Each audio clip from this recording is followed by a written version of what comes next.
Hey everyone, my name is Trofort Wilson, and here's another photo shoot breakdown.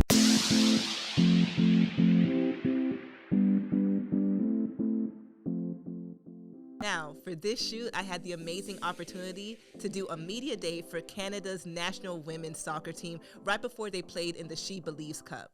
Now, for a quick breakdown of my equipment that I used for this photo shoot, I used the Canon R5 with the 70 to 200 millimeter lens. For my lighting, I used a Profoto D1s and a Profoto B10s, and I tethered to capture one for this photo shoot.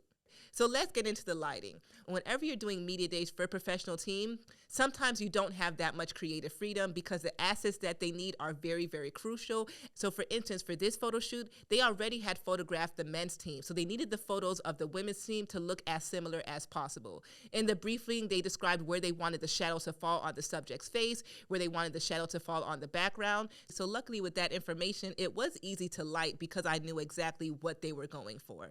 Now for this setup, we did a 4-light setup. So with the guidelines that was provided, they wanted a slight shadow to fall on the right side of the subject. So knowing that information, I used a softbox as my key light to aim on the opposite side of the face to be able to create that shadow on that side. For my fill, I used a larger softbox on the right side just to fill in the shadows so that the shadows weren't too deep and that they were able to get some information on it because again, although we're photographing athletes, these were going to be used for cutouts. These were going to be used as assets everywhere. So you want to make sure that your shadows aren't too deep to be able to get some information.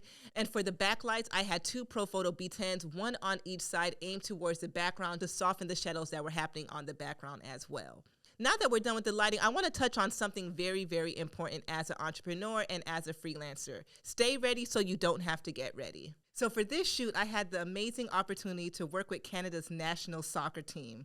So for this shoot, I had the opportunity to do a last-minute media day for Canada's national women's soccer team. Now, one thing I want to talk about for this shoot before we get into lighting is as a freelancer and as an entrepreneur, you always want to stay ready so you don't have to get ready. Now, what I mean by that is for this shoot, I actually got called the night before to do an 8 a.m. call time for the next day. Literally like 8 p.m., I'm getting a message seeing if I was available for this. Now, luckily, I was available to do this shoot, but let me explain why I was available and why I felt prepared to take this photo shoot. Now, whenever you get a last-minute opportunity, you always want to make sure that you're fully prepared before you say yes to an opportunity because you don't want to be unprepared. So for this, I had to ask some detailed questions. What time was the shoot, where the location was, if I needed to provide equipment, and what was I actually creating. Luckily, I was able to get all of that information up front down to what the images needed to look like, so I was overly prepared for this. Now, the crucial thing for me was wanting to make sure that I had the equipment necessary to complete this project. They already sent over the brief of what the images needed to look like. Now I had to make sure that I was able to provide all of the equipment at last minute's notice.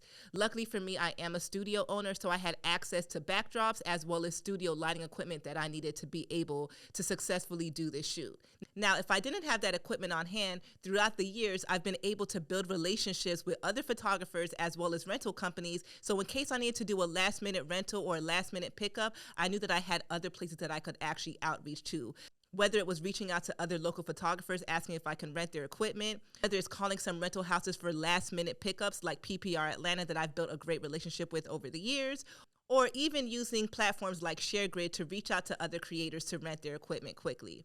So as a freelance photographer and as an entrepreneur, you always want to make sure that you're building relationships, that you're building connections, and that you're preparing yourself for if opportunities come like this, you will be ready. Next was the workflow. In the brief, they had a breakdown of how I had to rename the images, how I had to drop the images for the subjects, as well as how much little time we had with each athlete. Luckily for me, I've done numerous media days for different professional leagues, so I understand what that workflow looks like, so it just made me even more prepared for this opportunity.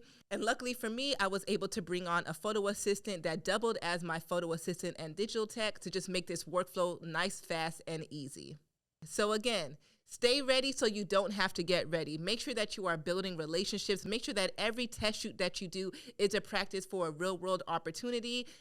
And be a good person. Being a good person on top of being an amazing artist will get you the referrals and the references that you need for last-minute shoots like this. Awesome. So I hope that this photo shoot breakdown was helpful. Let me know if you have any questions in the comments. I would love to be able to help. Hey, and be on the lookout for the next photo shoot breakdown.